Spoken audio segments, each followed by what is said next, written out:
श्रीमती उषा अवस्थी जी, अध्यक्ष उम्मीद संस्था, आकृति जी जो इस फाउंडेशन उम्मीद फाउंडेशन की हेड है, श्री सुभाष जी हिंद कोला जो कि कंट्रीब्यूटर हैं,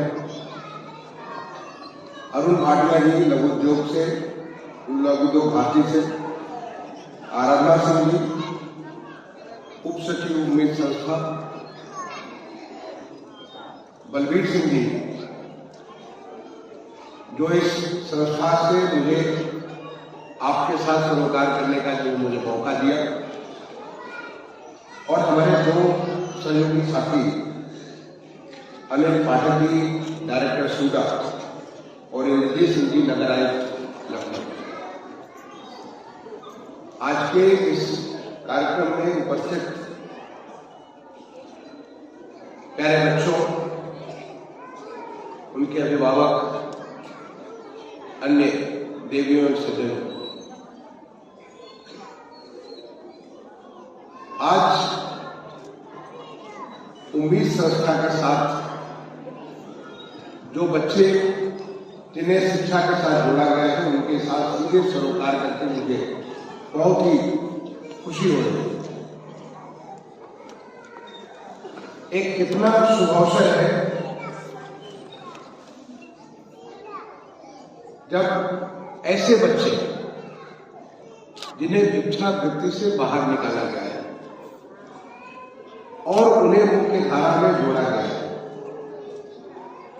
इन लोगों के साथ उनके भविष्य के आगे के सपने बुनने के लिए आज मैं सीधे आपसे बातचीत करता हूं। भारत सरकार के सामाजिक न्याय मंत्रालय के जो कार्यक्रम है, support for marginalised individuals for livelihood and enterprises, smile योजना के तहत ऐसे लोगों को वित्त पोषण किया गया, उन्हें वित्तीय सहायता दी गई है, जिसके माध्यम से पहले तो ऐसे बच्चों को चयनित किया गया, ऐसे परिवारों को चयनित किया गया और ऐसे परिवारों को चयनित करके उनके बच्चों को मुख्य धारा से जोड़ा गया, जिससे कि वे भिक्षावृत्ति से बाहर निकले। मैं तो उन्हें भारत सरकार के इस कार्यक्रम के लिए बहुत ही साधुवाद देता हूं, जिससे हमारे समाज के ऐसे लोग जिनके बारे में घा कवि ने कहा है, उत्तम खेती मध्यम बान, निषिद्ध चाकरी भीख निदान, यानी भीख को उन्होंने निदान कहा। और भिक्षावृत्ति अगर अपने आजीविका के लिए है तो निश्चित रूप से वो निदान है, उसको छोड़ने की बात। उस वृत्ति से बाहर निकाल करके उन्हें मुख्य समाज के मुख्य धारा में लाने के लिए जो एक स्माइल, एक खुशहाली का जो कार्यक्रम जो स्टार्ट किया सामाजिक मंत्रालय, सामाजिक न्याय मंत्रालय ने, उसको बहुत बहुत साधुवाद। पहले हमारे सरकार में ऐसे लोगों के लिए होम बनाया जाता है। मुझे ख्याल है जब मैं एसडीएम हुआ करता था, एडीएम, डीएम विभिन्न पदों पर होता था, तो ऐसे होम को मैं जाकर देखता था और उनके साथ तभी सरोकार करता। लेकिन उसकी जगह सीधे उन्हें मुख्य धारा से जोड़ दिया जाए, उनके बच्चों को वो शिक्षा दी जाए जो सामान्य बच्चों को शिक्षा मिलती है, उन लोगों को अपने रोजगार के साथ हो गया, उनकी स्किलिंग कर दी जाए, और जिससे कि वो खुद की आय, खुद का अपना ऐसे संसाधन बना ले जिससे उन्हें दोबारा इस वित्त जो कि निदान कहा है घा कवि ने, उसमें जाने की जरूरत न पड़े। ये बहुत बड़ी बात। हमारे राज्यपाल महोदया ने इस कार्यक्रम को अपने से जोड़ा और इन बच्चों को कितना प्यार देती है उसका मैं कई बार देख चुका हूं। माननीय मुख्यमंत्री जी का मैंने कई बार देखा कि किस प्रकार से बच्चों के लिए अपने कार्यक्रम से जोड़ करके उन्हें सीधे सीधे, ताकि वो मुख्य धारा में जोड़ करके आगे बढ़े, इसके लिए उन्होंने हमेशा तत्पर है, उसके लिए हमेशा कार्य किया।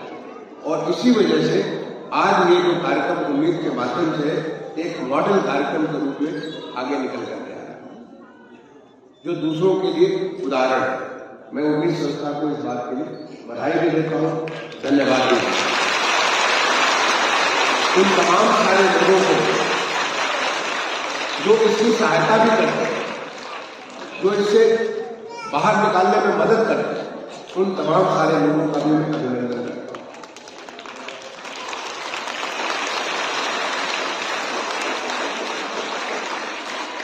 हर बीज में शक्ति होती है वटवृक्ष बनने की। हर बच्चे में ये पोटेंशियल होता है, क्षमता होता है कि वो कुछ भी बन सकता है। उसको जैसा माहौल मिलेगा उस प्रकार से वो बन सकता है। क्या मालूम आगे चल करके वो क्या बन करके निकले, लेकिन उसको अगर बीज को सही प्रकार की जमीन नहीं मिले, मट्टी नहीं मिले, जलवायु नहीं मिले, उर्वरक नहीं मिले, अगर वो सारी चीजें नहीं मिलती हैं, समय से उसका ध्यान न रखा जाए तो बीज वहीं पे खत्म हो जाए।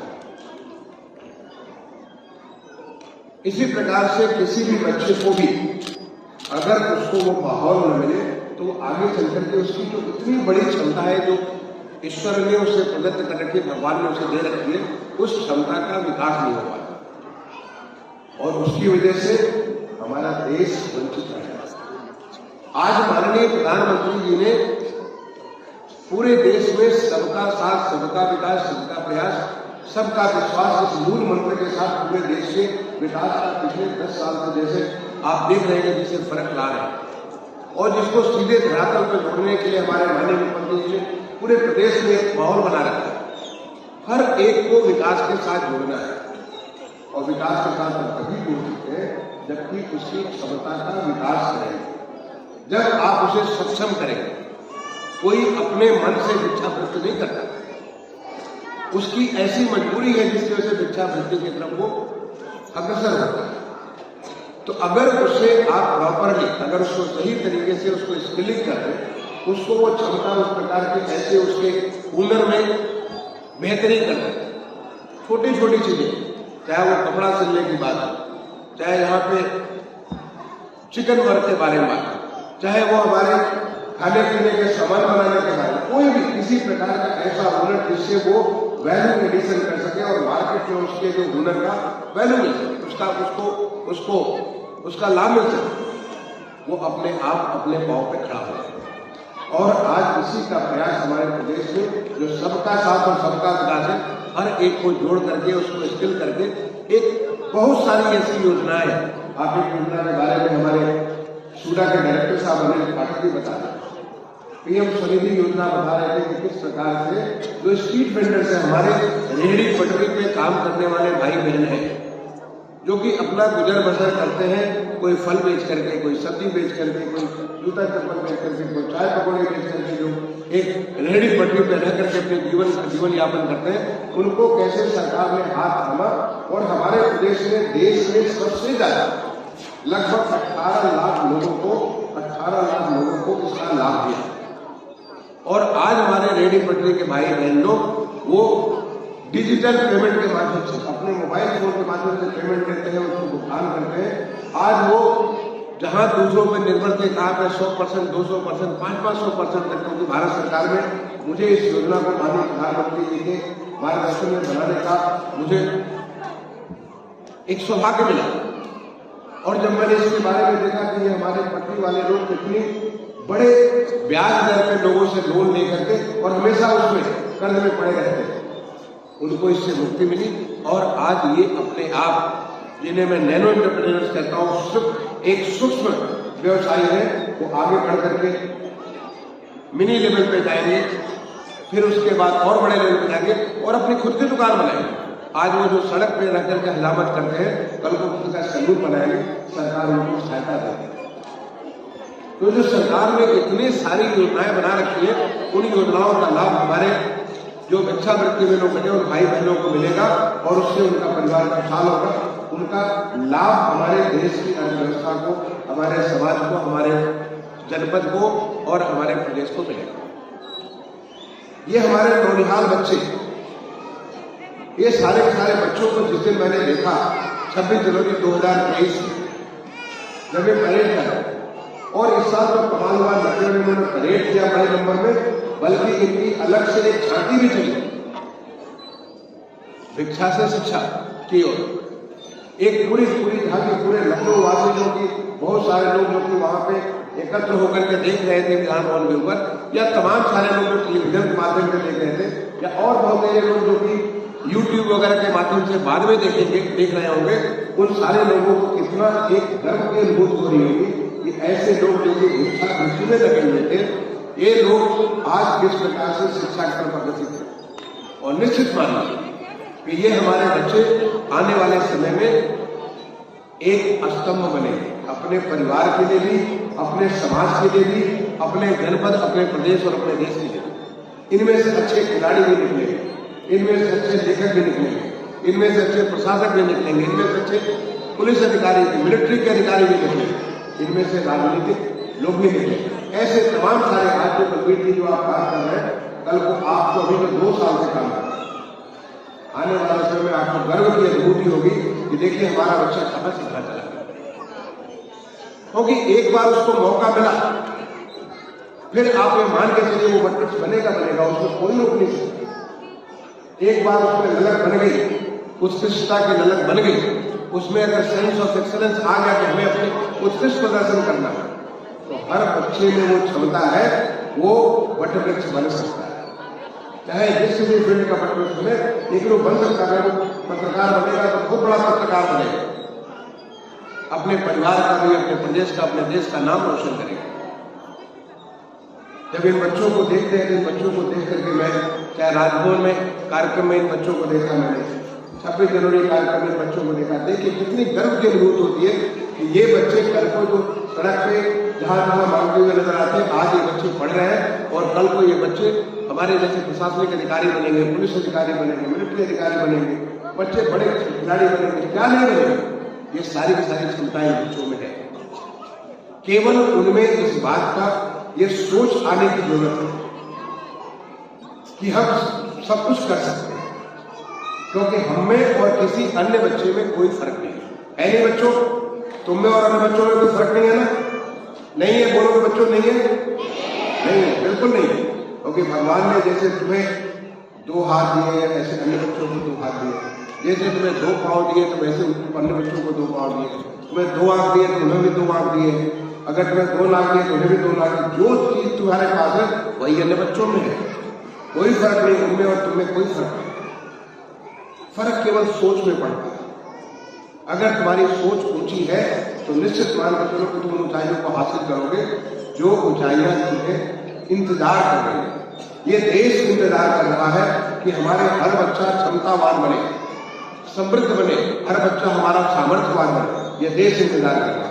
आज माननीय प्रधानमंत्री जी ने एक लक्ष्य रखा है देश को कि 2047 तक हमारा देश विकसित देश बनेगा, और विकसित देश तब बनेगा जबकि हर कोई विकसित हो, हमारी सोच विकसित हो, और उसके लिए जब हमारे दिमाग में जब ये बात होगी कि हम अपने पूरे जो कि भगवान ने हमारी क्षमता बनाई है, उस क्षमता को हम पूरा का पूरा उसका विकास करेंगे, और विकास करके देश के कदम बनेंगे, तो कोई भी ताकत में रोक नहीं सकती बच्चों, क्योंकि तुम्हारे अंदर वो सब कुछ चीजें हैं जो किसी अन्य बच्चे में।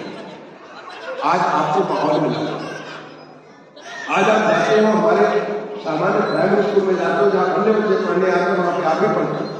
आप कोशिश करो कि हम बेस्ट से बेस्ट करें, चाहे खेल कूद में हो, सांस्कृतिक कौशल में हो, चाहे पढ़ाई लिखाई के बारे में हो, हर जगह हमें अच्छा से अच्छा करना है। जब आपके अंदर ये सोच आ जाएगी तो इस सोच के साथ फिर आप कुछ भी कर सकते हैं। आज जब मैं यहाँ पे आ रहा था, जब मैं सुबह सोच रहा था कि मैं बच्चों के मिलने जाऊंगा, और किन बच्चों से, उन बच्चों से एक बड़ी उम्मीद लेकर के, बहुत आगे बढ़ने की एक ऊंची उड़ान लेके, आकांक्षा लेकर के, अपने परिवार की एक बड़ी उम्मीद लेकर के ये बच्चे जब आगे बढ़ रहे हैं, तो मैं उनसे क्या बात करूं। मैं सोच रहा था जब जानने गया तो खुद से मेरे दिमाग में आया कि मैं क्या सोचूं, क्या इन बच्चों से बात करूं। उस समय मेरे मन में एक बात आई कि इन बच्चों से मैं, क्योंकि इनके साथ ये श्री गणेश है, एक शुरुआत है, एक नई शुरुआत उन्होंने चालू की है, तो मैं आपसे मैं सीधे गणेश जी के बारे में ही बात करूँ, क्योंकि हमारे सारे सनातन के सारे देवी देवता में बहुत कुछ सीख हमें मिलती है। और इसलिए जब मैं टहलने के बाद घर आया तो अपने घर से मैंने गणेश जी की स्टैचू निकाली और अभी मैंने दिल्ली से कहा है कि जो आपका कम्युनिटी हॉल है उस कम्युनिटी हॉल में गणेश जी को स्टैचू पर स्थापित कर दीजिए, ताकि हमारे बच्चे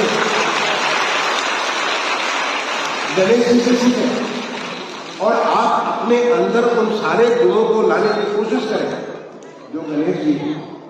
और इसी की वजह से आप जानते हो कि हमारे त्रिदेव हैं, भगवान ब्रह्मा, विष्णु और महेश, जो हमारी त्रिदेवियां हैं, मां सरस्वती, मां लक्ष्मी और मां दुर्गा, ये हमारे त्रिदेवियां। तीनों देवियों के पहले सबसे पहले गणेश जी की पूजा होती है। जो तीनों देवों के पहले गणेश जी की पूजा होती है। और क्यों होती है? क्योंकि उनके ऐसे गुण हैं, ऐसी उनमें शक्तियां हैं जिन शक्तियों की वजह से सबके ऊपर हो जाते हैं। बच्चों, आप देखो, अगर ध्यान से देखो, और जब भी मैं इस बात को आपसे, इसलिए मैं आपके साथ बात करना चाह रहा था गणेश जी को देखकर के, जब मेरे मन में एक भाव आया कि मैं गणेश जी को देखकर मैं सीधे उन्हीं से आपसे बात करूंगा, तो मैं आपको बताना चाह रहा था, तो मैं कहूंगा बलबीर जी से कि मैं बार बार बताया, गणेश जी का देखो कि माथा कितना बड़ा है। आप कहीं भी गणेश जी को देखोगे उनका माथा बहुत चौड़ा, बहुत बड़ा होगा। माथा क्यों चौड़ा है, माथा क्यों बड़ा है? क्योंकि हमेशा बड़ी सोच लेकर के, हमेशा बड़ी चीज को सोचो, हमेशा सोचो कि कुछ बड़ा चीज करना है, बड़ी चीज को हासिल करना है। जब तक हमारी सोच बड़ी नहीं होगी तब तक हम कुछ भी हासिल नहीं कर सकते। अगर हम खेल के मैदान में जाए और सोच के साथ है कि खेल के मैदान में हमें जीतना है, तो जीतने के पहले जब तक मन से नहीं जीतोगे तब तक जमीन पे नहीं जीत सकते। अंग्रेजी में कहावत कही है, man who wins is the man who thinks he can. जीतता वही है जो सोचता है कि हम जीतेंगे। जो पहले से सोच लेता है कि हम नहीं जीत पाएंगे, वो कभी जीत नहीं सकता। अगर मन में पहले शक हो गया कि हम नहीं जीत पाएंगे, इम्तहान देने के पहले ही सोच लिया कि इम्तहान तो बड़ा मुश्किल इम्तहान है, पता नहीं हमारा सक्सेस होगा कि नहीं सक्सेस होगा, तो वो कभी भी सक्सेस से नहीं मिल सकता। लेकिन जो बच्चा पहले से विजयी भाव से जाता है इम्तहान देने के लिए, वो हमेशा विजय हासिल करता है, क्योंकि उसकी बड़ी सोच है कि हमें तो विजय हासिल करना है। तो पहला आप उनके माथे को देखो और माथे से सीखो कि हमेशा सोच हमारी बड़ी हुई है। आप सोचो कि हम ये हासिल करेंगे। आप जैसे हमारे मुख्यमंत्री जी को देखते हो, सोचो कि हम मुख्यमंत्री जी के उस स्तर पे भी जा सकते हैं, राज्यपाल महोदय देखो वहां पा सकते हैं। आप उस सोच के साथ, जिस दिन आपकी सोच ये बड़ी सोच बनेगी, आप देखते हो बड़े खिलाड़ी को देखते हो, बड़ा सेंचुरियन क्रिकेटर को देखते हो, आप सोचो कि क्रिकेट खेलेंगे तो वो सेंचुरियन बनेगा, हम ऑर्डिनरी नहीं बनेंगे, उतना बड़ा बनेगा। ये बड़ी सोच आपके माध्यम को प्रदर्शित करती है और उसको आप गणेश जी से आप सीख सकते हैं। गणेश जी के कान आप देखो कितने बड़े बड़े कान हैं। हम लोग के कान कितने छोटे, गणेश जी के कान कितने एक असाधारण बड़े बड़े कान हैं। बड़े कान का क्या मतलब हुआ? सबको सुनो, सबको सुनो। ऐसा नहीं कि किसी को नहीं सुनो, किसी को छोड़ दो, सबको सुनो। हमेशा अपने गांधी जी कहते थे, अपने हमेशा दरवाजे खोल के रखो, ताकि हर तरफ से जो भी अच्छी हवा आती है, जो भी अच्छे ज्ञान मिलते हैं, हर ज्ञान को हमें अर्जित करना है। जब तक हम सबको नहीं सुनेंगे तब तक हम समझ नहीं पाएंगे कि हमें क्या निर्णय लेना है। लेकिन सुनो कैसे? वो देखो सूप जैसे कहा है। सूप क्या काम होता है? सूप घर में आप देखो, जब सूप से जब आप, हमारी माता या हमारी बहन जब सूप से उसको सफाई करती है, चावल की सफाई करती है, दाल की सफाई करती है, मसाले की सफाई करती है, तो गंदगी को बाहर कर देता है, अच्छी चीज को अंदर कर लेता है। सूप का गुण होता है। तो हमारे कान से सुनो सबको, और जो गंदा है उसको बाहर कर दो, जो अच्छा है उसको अंदर कर दो। तो भगवान गणेश जी का देखो सूप जैसे कान, इतने बड़े बड़े कान है। जब तक आप सुनोगे नहीं तब तक आप आगे नहीं बढ़ सकते। देखो गणेश जी की आंख से देखो, आंखें कितनी छोटी छोटी है। अगर कान इतना बड़ा है तो आंखें कितनी छोटी छोटी है। आंखें छोटी क्यों है? आंखें इतनी बड़ी बड़ी होनी चाहिए। बहुत सारे राक्षसों का देखा होगा, इतनी बड़ी बड़ी आंखें आपने देखा होगा, लेकिन भगवान गणेश जी की आंखें इतनी छोटी है, और छोटी क्यों है? ताकि तुम्हारी दृष्टि सूक्ष्म दृष्टि होनी चाहिए, बिल्कुल माइक्रोस्कोपिक, कोई भी चीज को छोड़ना नहीं है तुम्हें, कुछ भी नहीं छोड़ना, इतनी सूक्ष्म दृष्टि हो कि हर चीज को माइक्रोस्कोपिक। मैं बलबीर जी से कहूंगा बच्चों को समझाइए माइक्रोस्कोपिक का क्या मतलब होता है। कभी इसे माइक्रोस्कोप का एक तस्वीर बनाकर देंगे, उससे कम्युनिटी हॉल में लगा दीजिए। वो माइक्रोस्कोपिक दृष्टि से छोटे, बिल्कुल सचहत्तर, जो सबसे छोटी चीज होती है वो भी तुम्हारे नजर में आनी चाहिए।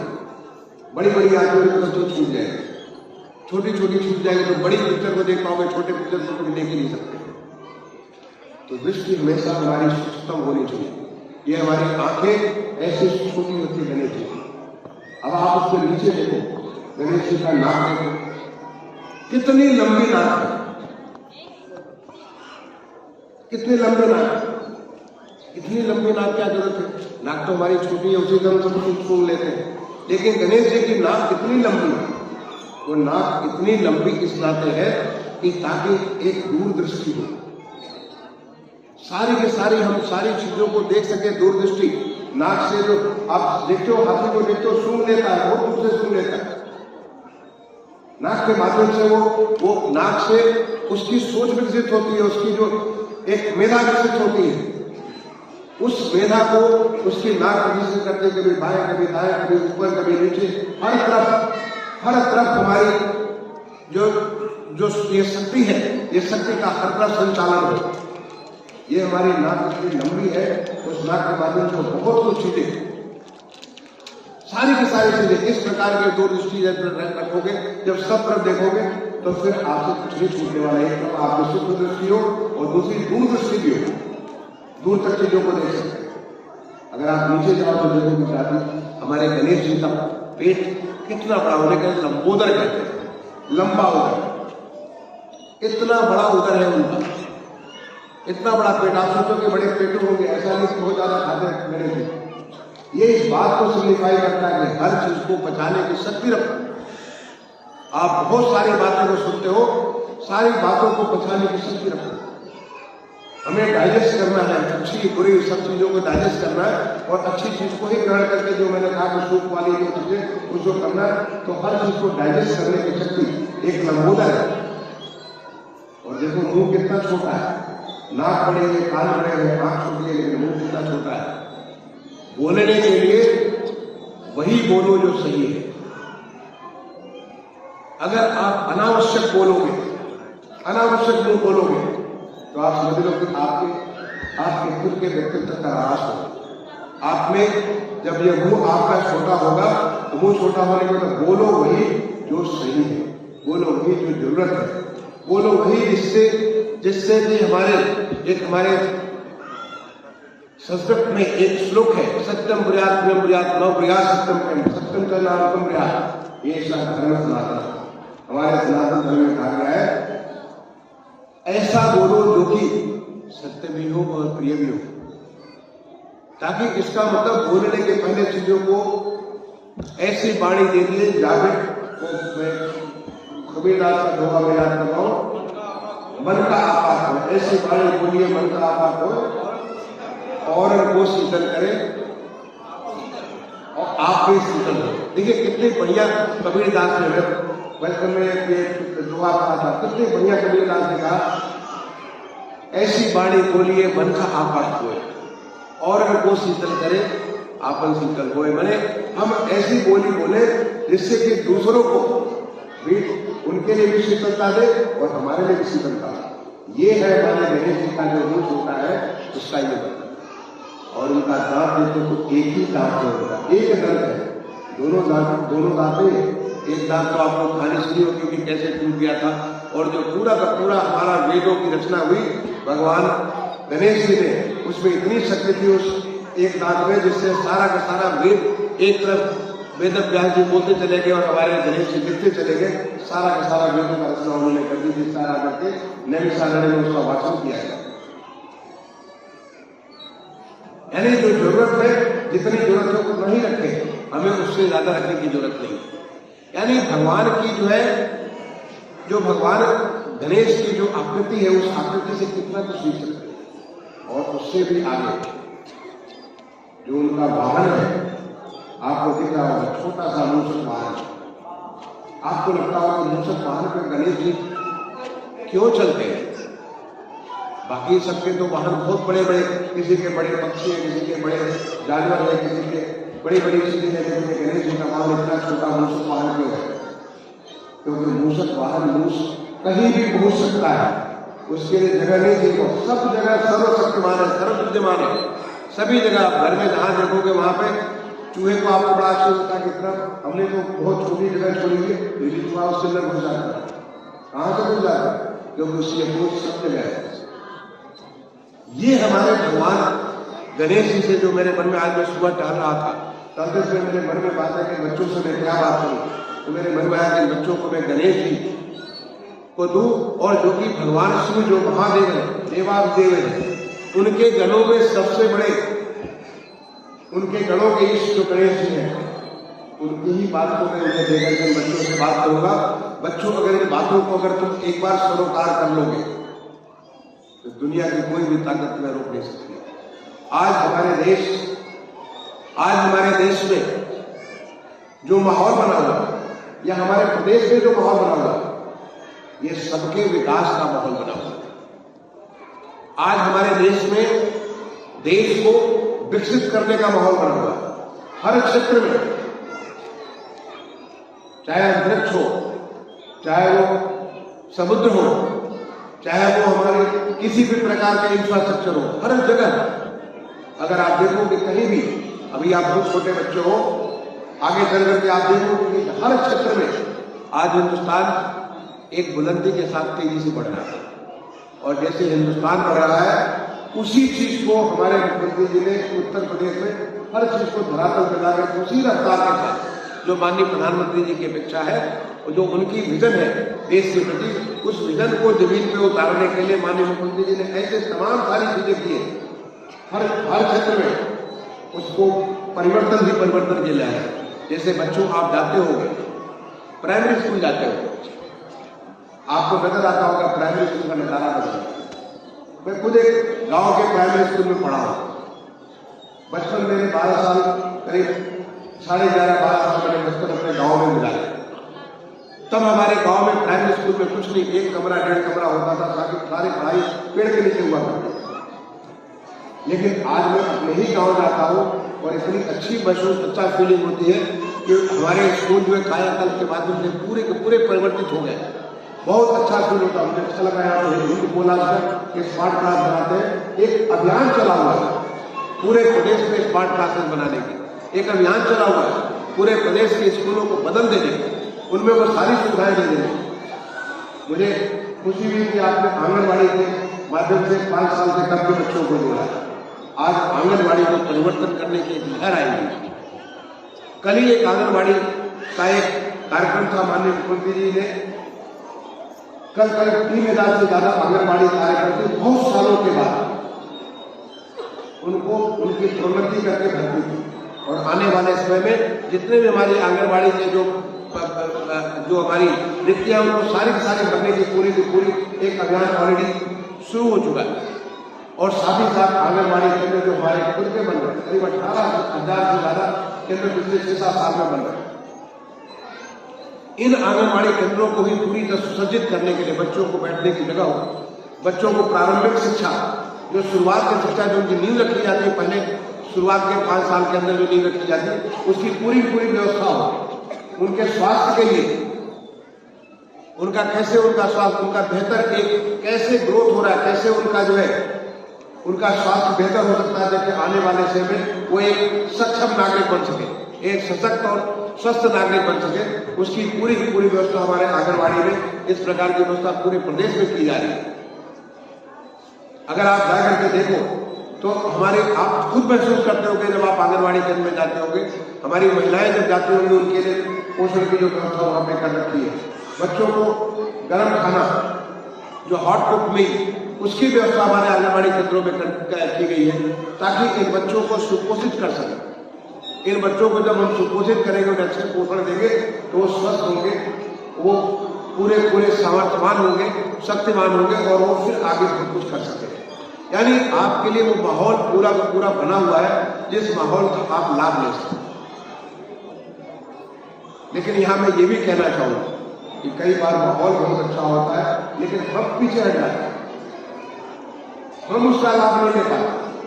आपको हो सकता है कि प्रशिक्षण दिया जा रहा हो, सोडा के हमारे डायरेक्टर साहब ने पाठक जी आप बहुत सारे प्रशिक्षण दे रहे हैं, लेकिन प्रशिक्षण का लाभ अगर आप नहीं ले पा रहे हैं तो ये आपकी कमी है। आपको इस बात के लिए उम्मीद जैसे संस्था को हर एक को प्रेरित करना चाहिए कि आपको उसका लाभ लेना, अपने हुनर को बढ़ाना है, अपने हुनर को बेहतर करना है और हुनर को बेहतर करके आपको इस योग्य बनना है ताकि आज आपके परिवार की आय जो हो रही है उस आय को गुना करना, तिगुना करना, चारगुना करना, पांचगुना करना, आपको आय को बढ़ानी है। जब आपकी आय बढ़ेगी आप अपने बच्चों को अच्छे से लालन पालन कर सकेंगे, फिर आपके जो नातेदार रिश्तेदार आएंगे उनका भी ध्यान रख सकेंगे। मैं समझता हूँ कि आप में से बहुत सारे लोगों को प्रधानमंत्री आवास योजना या मुख्यमंत्री आवास योजना का भी लाभ मिला होगा, ताकि आपके जो जिनके पास मकान नहीं है या अपर्याप्त मकान है उनके लिए मकान की सुविधा मिल जाए। आपको बहुत सारी अन्य सुविधाएं जो हमारे राशन कार्ड बने हुए, आपको अन्य हमारी सरकार की योजनाओं के साथ जोड़ा गया होगा, ताकि आपको जब उसका लाभ मिलेगा तो आपका परिवार आगे बढ़ेगा। लेकिन इसको लाभ लेने के लिए हमें आगे बढ़ना पड़ेगा, हमें इसके लिए पूरी तत्पर रहना पड़ेगा। ऐसे ही बच्चों, जो मैंने आपको भगवान गणेश जी की जो आपको एक पूरा का पूरा हमारे सनातन में जो उनकी संकल्पना की गई है उसके बारे में जो मैंने आपको बात बताई, इसलिए बताई ताकि आपके सामने उसको बार बार बताया जा सके और आप उन गुणों को अंगीकार करें। जब आप उन गुणों को अंगीकार करेंगे तो फिर ऐसे भगवान सर्वपूज्य है, आप भी सर्वपूज्य हो सकते हो। आप भी अपने परिवार में, अपने समाज में, अपने सब जगह ऐसे हासिल करोगे जिससे कि लोग आपका सम्मान करेंगे। मैं ये भी कहूंगा बलबीर सिंह जी से, इसके बारे में जो मैंने बातें बताई हैं बच्चों से लिखवाई है, उनकी क्या अंडरस्टैंडिंग है। जब बच्चे लिखते हैं आप उनसे पूछिए, बच्चों से प्रश्न पूछिए ये भगवान के माथा इतना चौड़ा क्यों है, उनके कान इतने बड़े क्यों हैं, आंखें इतनी छोटी क्यों है, उनके जो मुंह इतना छोटा क्यों है, उनकी बड़ी नाक क्यों है, वो बड़े पेट वाले क्यों है, उनके जो मूस जो है जो कि चूहा उनकी सवारी क्यों है। इस प्रकार के जवाब प्रश्न आप पूछेंगे और बच्चों से लिखवाएंगे, उनकी अंडरस्टैंडिंग और बढ़ेगी। और ये शुरुआत है, ये शुरुआत है। इसके बाद आप किसी प्रकार से और भी बहुत सारी चीजें करा सकते हैं, क्योंकि केवल हम करिकुलम के आधार पर ही अपने आप को निर्भर न रहे। आपका जो पाठ्यक्रम भी आपने बच्चों में उम्मीद जगाई, आपने इन बच्चों को इनके क्षमताओं को विकास करके लिए बहुत आगे बढ़ने की एक नई कल्पना दी है। मैं आपकी कल्पना को कर देना चाहता हूँ, मैं चाहता हूँ कि उसमें और लोगों को आगे बढ़े। तो इन बच्चों से इस प्रकार के कभी कभी संडे को या आपका कोई ऐसे त्यौहार और छुट्टी हो, जैसे आपने मुझे इंद्रजीत ने बताया कि ये सारे बच्चे वहाँ कम्युनिटी हॉल में एकत्रित होते हैं, इनको कुछ ऐसी एक्सरसाइज दी, इनसे कहानियाँ बोलेगी, कहानियाँ आकर के सुनाए। जब बच्चे कहानी आकर के सुनाएंगे तो उनका व्यक्तित्व विकास होगा, उनके अंदर एक कॉन्फिडेंस आए और फिर वो आगे बढ़ने के लिए उनका संबल बनेगा। प्यारे बच्चों और उनके अभिभावकगण, आप सबके लिए मैं बहुत बहुत शुभकामनाएं अपने तरफ से देता हूं और आप सबके एक उज्जवल भविष्य की कामना करता हूं। मैं समझता हूं कि जो बलबीर जी ने आज मुझे मौका दिया आप सबसे सीधे बात करने का, ये मेरा सौभाग्य है आपके साथ बात करने के लिए और आपको ऊंचे बढ़ते हुए मैं देखना चाहता हूं। आज देश में ये पूरा माहौल है, हर कोई आगे बढ़ सकता है। जब हर कोई बढ़ सकता है तो आप भी बढ़ सकते हैं। अगर कोई भी कुछ कर सकता है आप भी उस चीज को कर सकते हैं। तो मैंने आपसे कहा कि भगवान ने आपको सब कुछ वो दे रखा है जो किसी भी ऐसे व्यक्ति में है जो कि उपलब्धि के लिए अपने आप में जाना जाता है। ऐसा आप भी बन सकते हैं और ऐसे बनने के लिए गणेश जी के उन सारे गुणों को आप अंगीकार करिए, देखिए कि आप क्या कुछ कर सकते हैं। मैं आपके उज्जवल भविष्य की कामना करता हुआ आप सबको, आप सबका अभिनंदन भी करता हुआ अपनी वाणी को विराम दूंगा। धन्यवाद। जय हिंद, जय भारत।